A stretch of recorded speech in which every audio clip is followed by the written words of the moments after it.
নাগকে তো আমি শেষ করে ফেলেছি। এখন নাগিনকে নিয়ে আমার স্বপ্ন বাসনা। এই নাগিনকে কাছে পেলে আমি সব রাজ দরবারের মালিক হয়ে যাব। ই আহ আহ আহ আহ।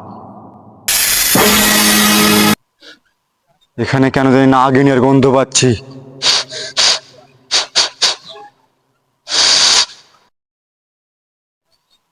শয়তান নাগিনী, ই আহ আহ আহ। তোকে আমি বশ করার ব্যবস্থা করতেছি। এ দুনিয়া সব কিছু আমার হয়ে যাবে। ই আহ আহ আহ আহ আহ আহ আহ। ই আহ আহ আহ আহ আহ আহ। নাগিন, নাগিন তুমি কোথায়? এখানে তো নাগিন নাই, আমাকে অন্যখানে সন্ধান করতে হবে।